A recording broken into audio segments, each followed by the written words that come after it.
आज मैं बात करने वाली हूँ करवा चौथ व्रत में सरगी के बारे में। करवा चौथ व्रत आने वाला है। करवा चौथ का व्रत बहुत देर से घर परिवार में सरगी से शुरू होता है। सरगी क्या होती है, सरगी कौन देता है, सरगी में क्या क्या सामान आता है और सरगी कब खाएं, इस विषय पर बात करते हैं। सरगी विशेष रूप से सास अपनी बहू को देती है। सरगी में क्या क्या सामान आता है। सबसे पहले नमकीन और मीठी मठरी होती है। ड्राई फ्रूट, काजू, बादाम, किशमिश, साथ में आप दूध चाय ले सकते हैं। फल मिठाई ये है सरगी का सामान। इसके अलावा श्रृंगार का सामान, सूट, साड़ी, ये सारा सामान सास अपनी बहू को देती है। अगर आपकी सास नहीं है या आपसे सास दूर है तो आप अपने पैसों से भी सरगी का सामान ले सकती हैं। सरगी सूर्योदय से पहले सुबह 3-4 बजे उठकर खा लेनी चाहिए। सास अपनी बहू को सरगी की थाली सजाकर देती है, जिसमें बहू के लिए आशीर्वाद और सुहाग के सामान के अलावा खाने पीने की चीज़ें भी होती हैं। सरगी में 2 चीज़ें जरूरी होती हैं। सरगी केवल सुबह खा लेने का नाम नहीं है, बल्कि इसमें 2 चीज़ों का होना बहुत ज़रूरी है। ये 2 चीज़ें हैं वाया और पोया। मायके में क्या क्या सामान आता है। ये है वो सामान जो करवा चौथ के मौके पर लड़की के मैके से उसे ससुराल आता है। इसमें मिठाइयाँ, मेवे, कपड़े, बर्तन, चावल और आदि शामिल रहते हैं।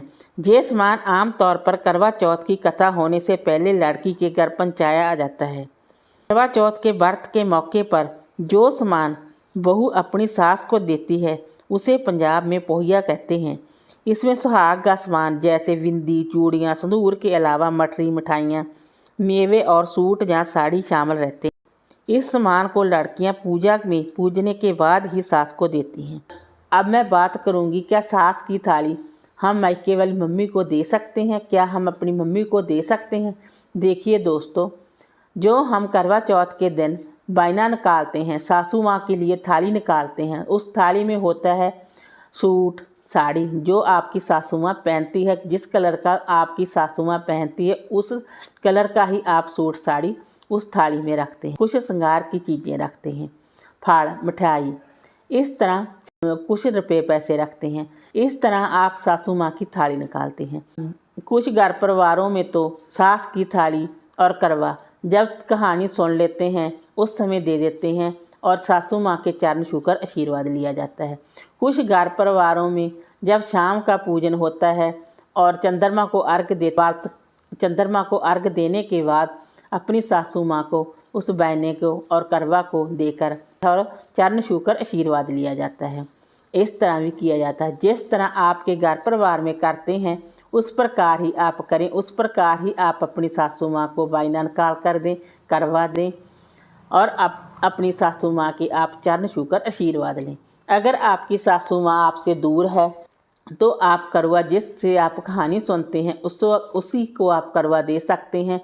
और रही बात बायने की, जो बायना आपने निकाला है उसे आप जब आप अपनी सासू माँ को मिलने जाएं तब आप अपनी सासू माँ को दे सकते हैं और चरण छूकर आशीर्वाद ले सकते हैं। अगर आपकी सासू नहीं है तो आप ससुराल पक्ष के किसी भी बड़े रिश्ते को इस सामान को दे सकते हैं। अगर आप विदेश में रहती हैं, आप ऐसा भी नहीं कर सकती हैं, आपकी सासू आपके पास नहीं है या फिर आप किसी बड़े रिश्ते को भी नहीं दे सकती, तो आप मंदिर में ब्राह्मणी को भी इस सामान को दे सकती हैं। अब बात आती है, कई बहनों का प्रश्न है कि क्या हम अपनी माँ को दे सकते हैं। देखिए दोस्तों, इस सामान पर, बायने के सामान पर सबसे पहला हक सासू माँ को ही होता है।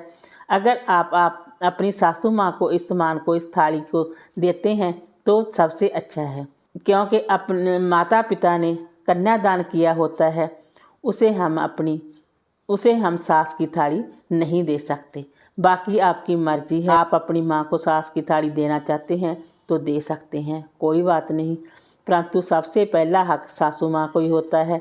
आप अपनी सासू माँ को ही सास की थाली दें तो ज़्यादा अच्छा।